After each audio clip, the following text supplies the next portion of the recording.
deck that's going to talk a little bit about the presentation for the final project and just some tips on putting together a really effective, good-looking slide deck. I know I did presentation tips and tricks in a previous slide deck, but this is more around the actual deck itself and how to make it look balanced.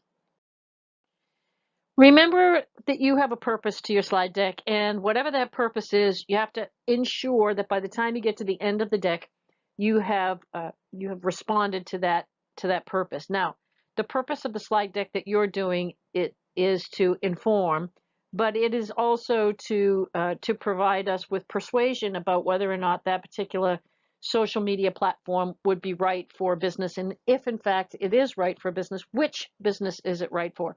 So you have a dual purpose in this slide deck, and that's to inform and then to persuade. You are going to always have to think about your audience when you put together any slide deck. I'm your audience in this case. So I'm the person who's going to review the slide deck and who is going to try and get the information out of it. My learning style is a mix. So that's why you're providing me with both a PowerPoint deck as well as a voiceover, and if you're in a group of 3, a one-page paper. When you speak, don't just say what's on the slides. Make sure you expand beyond that and provide me with information that keeps me riveted to what it is that you're saying. If I can just read it on the slide deck, I'm just going to read it and go on to the next slide. Make sure your content has a natural flow. So one of the things you're asked to do is to give a little bit of a background about the platform, and then the last thing you should talk about is how a business uses it. So if you do it in the opposite direction, if you were, for example, to say this is how businesses are using it and this is what it's about, people may not necessarily go to the last slide. They may just skip it because they're only interested in what a business uses it for. So I want you to ensure that you go the opposite direction, where you start with the background information and then move to the final. The slide deck itself needs to have enough slides, but not too many. And those slides should be balanced. I'm going to show you what that looks like in a minute. And then you should have a call to action, or in this case, a persuasion, what you want me to do with the information. Should my company use this platform?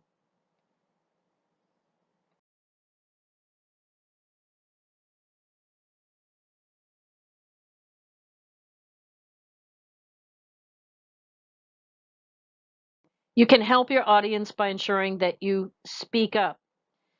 If I talk like this through the entire presentation, it becomes very difficult to listen up, and eventually you'll just give up and not pay attention. You're not going to have any appearance or nonverbal, and you're not going to have to worry about looking at the slides, but you do need to use pauses and pacing. You don't want to go too fast, but candidly, you don't want to go too slow either. So you want to set the pace to just the right amount.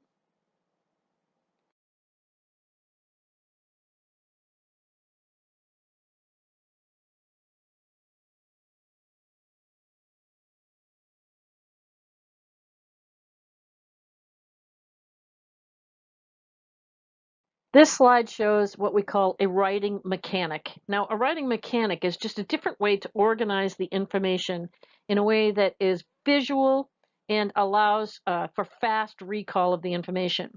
If I happen to be Mark Smith and I want to look through an email or look through a PowerPoint deck to find out where I'm supposed to be when and who I'm speaking with, the first style is okay, but I have to read everything to get to the end. The second style, the writing mechanic, is much more efficient and effective for me to find out where I'm supposed to be and when. You need to mix your slides up. By that I mean when you have a graphic or a picture or image, it shouldn't always be on the right or left-hand side. It shouldn't always be at the bottom or the top. It should be mixed. Sometimes it should be to the right. Sometimes it should be to the left. Other times it should be at the top or the bottom. By moving the graphic around and not leaving it in one particular place, it forces the user not to get into a habit of seeing it in a specific spot, but having to look for it. You should consider using sans serif fonts. They are the only set of fonts, sans serifs, that easily translate into other languages. Less is more. Dark on light, light on dark, so that you can easily see the information. Nothing less than 18 points on the font size. And candidly, I think 18 points is really hard to see if you're doing the presentation. I think you should be upwards of 20 to 22. PowerPoint presentations are visual, so make sure there's something visual. And notes should be added for review so that I know what you're planning to say. And if you need to add a narrative, you do not need to add notes. You do not need to add anything other than the voiceover to your PowerPoint presentation. You have a mere 3 seconds to engage somebody at the beginning of a PowerPoint presentation. So you need to make the title or opening slide colorful, unexpected, inspiring, shocking, whatever works for you. But always have a good title, make it good and strong and bold, and make sure that it is colorful.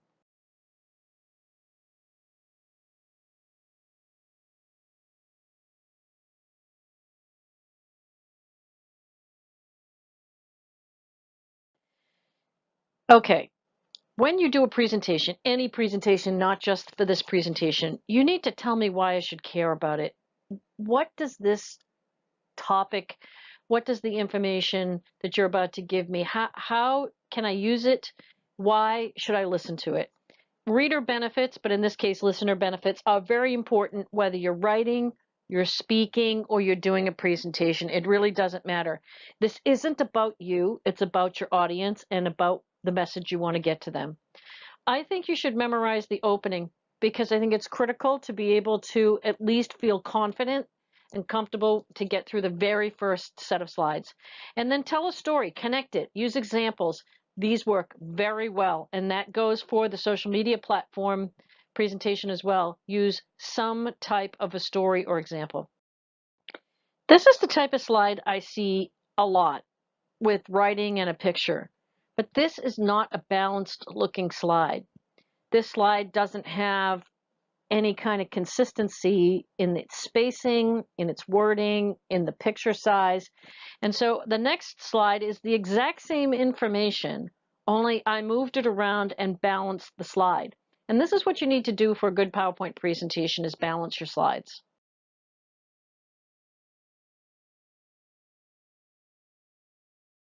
When you're dealing with numbers in a PowerPoint presentation, you have to be careful to consider who's reading it and the culture of the people who are reading it. So number consistency is a challenge. When you use your numbers, instead of using minus 213 million or negative 216 million, be consistent. Use one format or the other, but don't use a switching format. And then when you do 600 million, put the dollar sign in front. If you decide you're going to go with MILLION, that's fine. But for the most part, you could put the M at the back and do the dollar sign at the beginning. When less is more. So rather than 1, 2 spelled out, consider using the numbers 1 and then 2. And then dates are a challenge. Dates are done differently depending on the culture that you're in. For example, 3/6 of 2017 might actually mean the 6th month, the 3rd day, because in some cultures the month is in the middle, in other cultures the month is at the beginning. So we recommend, or almost every business person recommends, that when you're doing dates in a PowerPoint presentation, you spell out the month, and that avoids any issues. And then Eastern Time or Eastern Standard Time, we don't use EST, we always use ET because it changes depending on the culture. So you just use ET, Eastern Time, and it avoids any confusion about what time a meeting is or what time you meant on your slide deck.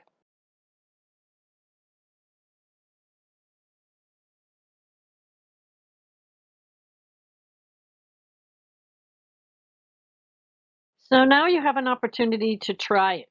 When you put together your PowerPoint presentation with your voiceover for the end of the semester project, you have to take into consideration some of these best-in-class practices and a little bit about what I'm looking for in the slide deck. It should be balanced.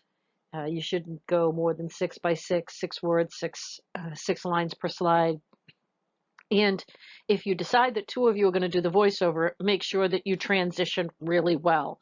You know, one person can do the first half, another person the second, or you can rotate slides, whatever works for you. But I wish you good luck, and I can't wait to see your slide decks at your end of the semester project.